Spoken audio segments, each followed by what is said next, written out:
So today we will be covering the concept of linear ability by using the Hebbian networks or the Hebbian learning. I'm Dr. Pankaj Agarwal from IMS Engineering College, Ghaziabad. So let us first understand what exactly linear separability is all about. In very short, linear separability is nothing but a kind of property for two set of points. For example, if we have a set of points which are representing some data in 2D plane. For example, I can have a set of data like one set of data is representing, say, suppose red balls, and other set of data is representing, suppose, blue balls. So if my data can be represented as points in 2D space and 2D plane, then the task with me is to separate these two set of points by dividing a linear line into the plane. So if this can be done, then the concept of linear separability comes into play. So linear separability basically does what? It basically is dividing your set of points by drawing a linear separating line into the 2D plane. So it is making the data separable into binary classes. So one set of class is representing other some kind of data, and other class of data is representing something else. So, and this concept of linear separability can also be extended to higher planes, because at times it may happen that by visually it may appear that my data which has been shown on a 2D plane does not look to be separable on a 2D space, right? But if we take that improve or we if we take this data to a higher plane, say for example 3D data, or say suppose in 4D plane, then we may be divide my data into two set of points or two classes by dividing a plane. So this linear separability is not only associated with say 2D planes or 2D space. It can be extended. This idea can also be extended at into higher planes. So here is a pretty simple example where we have one set of points represented by, say, suppose circles, another set of points being represented by, suppose, your cross. So by dividing such a separating line, a linear line, I should be able to divide my two set of points. So definitely when we divide these points, then these set of points would be numerically representing some kind of threshold. A value above some kind of threshold would be considered all these points. And the points below threshold, so this would be actually representing some kind of threshold value, this separating line. So this is how the data gets separated.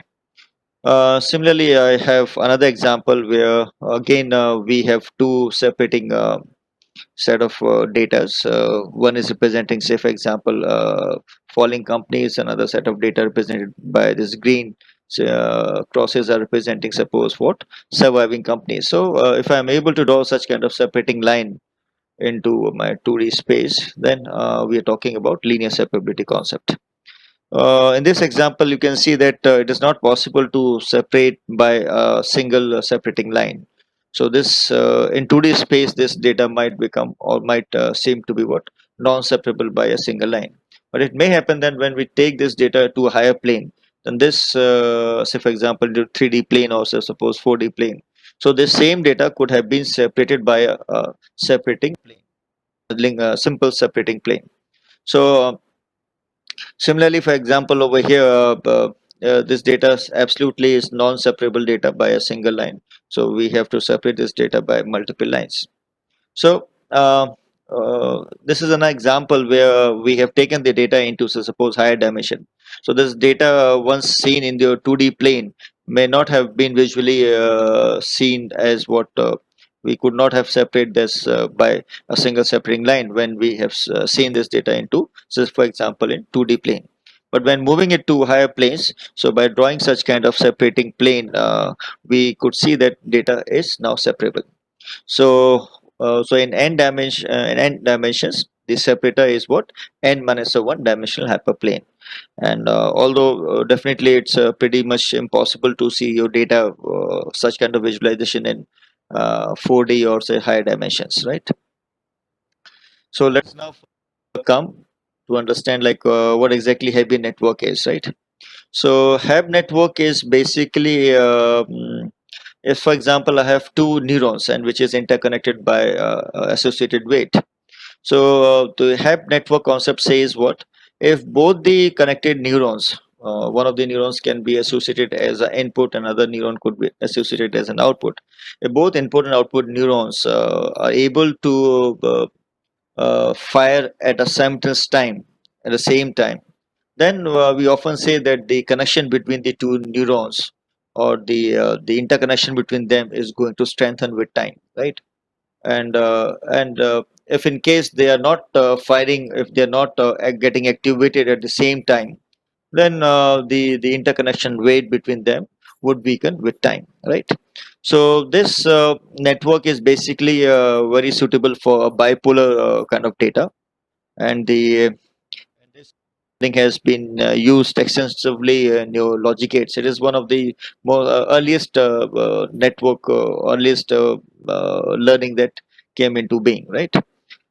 This rule was like in 1949, and as I've already specified, that this learning rule states that the connections between the neurons might be strengthened if the neuron fires simultaneously, right?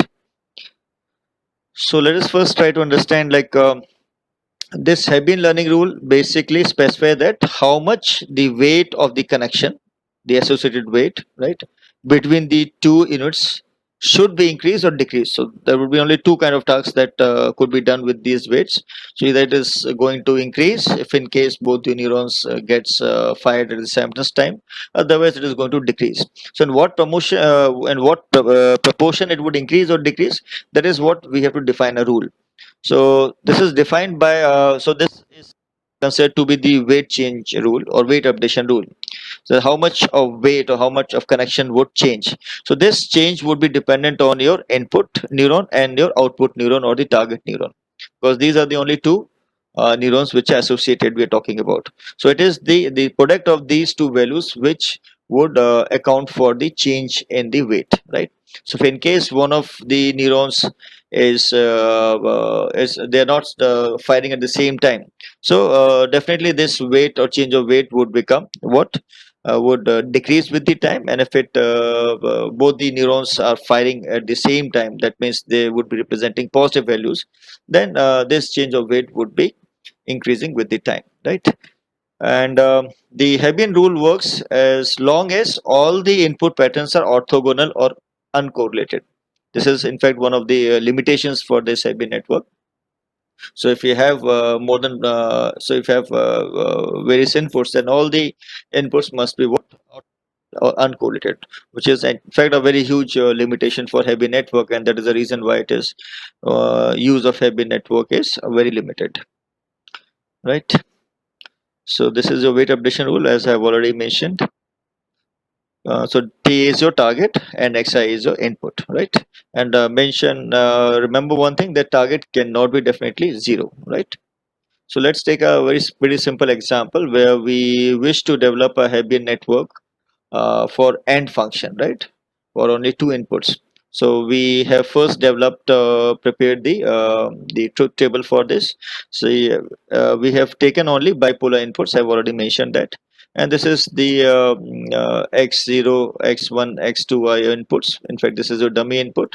As you all know, its value remains 1, and these are two inputs, x1, x2, with w1, w2 associated weights.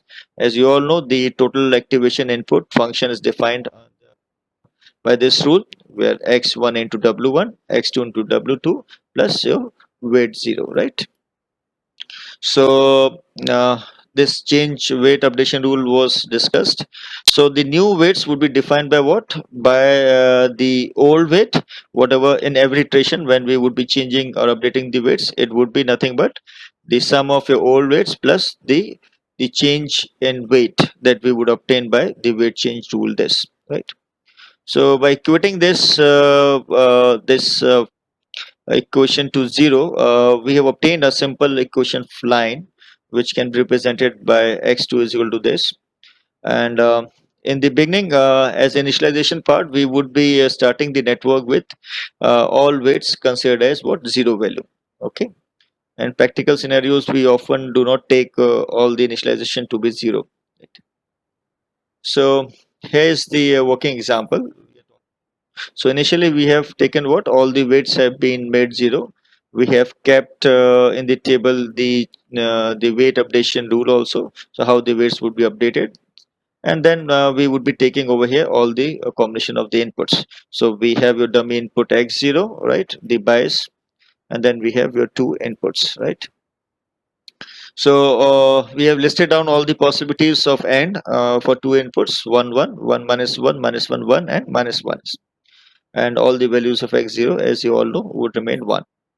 So, and target values, as you all know, since it is being an AND function, so target would be what, for 1 1, it would be a separate category, and for rest of them it would be another separate category called minus 1, right. So let's begin with so the first thing that we need to do is what, corresponding to these inputs, these weights, 0 0 0. So first thing that we have to calculate corresponding to this and 1, we have to calculate this value. So the del w0 means what, del w0 would mean what, it would mean what was your input into your target value. So input was your 1, which is always constant.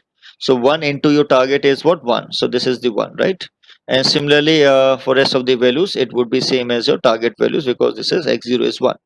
Now when we come for del w1, so del w1, it means what, when we have input 1 1, so del w1 means what, the target into its corresponding input. So target was 1 and the corresponding input was 1, so 1 into 1 would be your 1, right. And for w2, it would be your corresponding input, that is x2 into target, so again 1, right. I hope that is clear. And once these values are set, so what we have to do is now, so this way old values, we'll consider them to be initial weights to be old values, right. So this would be your new weight. So new weight is obtained by what, the old weight, that is 0, plus the corresponding del w0, that is 1. So 1 plus of w0 would mean what, new weight for w0, right. And similarly for this, 0 plus of 1 1, and 0 plus of 1 1, right. I hope that is pretty simple. Okay, so we are done with the first input. So let's come to the second input. So now these weights, that is 1 1 and 1, becomes your new updated weight. So we would not now consider this 0 0 0. Okay, so the next iteration, the first thing that we need to do is what, we have to define this del w0. So del w0 can be put directly with the value of your target, as already explained. So let's calculate this. So this comes what, del w1 is what, del w1 is your target into the corresponding value of input, that is 1 into minus 1, right. And similarly this other value would be your x2, would be your minus 1 into target value, that is minus 1. So therefore it comes out to be value. So I hope that is pretty simple. So the new weight would be now in this case would be what, this old weight plus this change in weight. So 1 minus of 1, that therefore the value 0 has come. Similarly 1 minus of 1 0, and similarly over here 1 plus of 1 is 2. So this way I hope for rest of the inputs you would be able to calculate. So at last, what happens after the first epoch, so we'll consider this to be a first epoch when we finish presenting all the inputs, that is the first epoch that we are done with, right. So after the first epoch, the weights are coming what, minus 2 2 and 2. So let's see how they are represented, because we have to also understand the concept of linear separability also, right, with this. So we have taken this equation of line, as I've already explained, by equating the x1 into w1 plus of x2 into w2 plus of w0 to 0. So we have obtained this, right. We'll do is, so at this point of time we have what, w0 is minus 2, w1 is 2, and w2 is 2. So let us see that corresponding to each input that we presented, that is when we presented the first value, that is 1 1, then this was your condition of inputs, right. So So what we'll do is let's see how the separating line was behaving corresponding to each and every input, that is corresponding to each and every weight updation. So what we have done is we would be drawing a separating line corresponding to the first input, then we would be drawing a separating line with corresponding to second input, and then third and fourth. And let's see how, and let's see at the end of epoch whether we would be able to separate our 2 points, that is 1 and -1 category, with these final weights or not, that is -2, 2 or 2, right? So when we presented 1 1 minus the first when we presented 1 and 1 as input, so the weights that we obtained was 1 1 and 1, right? So what we did is by putting these values W0, W1 and W2 into equation of line, we have obtained this equation, right? See, what we have done is we have put all the W's to be 1, right? And then we have obtained this formula. So what we have got after the first training, after the first presentation of your input, that is x1 and x2, we have got this equation of line. So what we can do is we can plot this line. So what we have done is we have plotted this line over here, right? So this was the equation of line that we are obtaining after what, after the presentation of your first input, that is 1 1. So clearly it is visible that since we had what, two sets of point, one set of point is representing 1 1, which is a positive side. So for example, mind you, we are taking what, and function, right? And rest all the points belong to other category, that is we have represented those points as what, black points, right? By drawing this line, this is a separating line after the presentation of your the first input. So we can see that this is not able to separate, because what we need is we need a separation like this. So we need a line similar to like this, so that at one side of this line we have different class of input, and other side of line we have another class of input. So definitely what we have to do is we went for the second input, right? So after the second input, we got what, the value of 0 0 and 2, right? So this was also obtained and put into the same formula, and what we got is what, we got x2 is equal to 0, right? So after the presentation of your second input, we got what, x2 is equal to 0, therefore there was no separating line which was possible. So we went what, we went to the third input. So for the third input, we can see that we have what, -1 1 and 1. So let's see, putting this into the equation, what we got is we got this equation, that is x2 is equal to minus of x1 plus of 1. And here we can see that by putting this, we are able to now separate our inputs correctly, right? Still we have not completed with the entire epoch, we are still left with one input, right? But still at a third input, that is when the training, when we put the input for the third value, or the third input was given, our work is done actually. So either we can stop our network over here, or even if we take it further. So after presenting the fourth input, that is after presenting the fourth input, we got what, -2 2 and 2.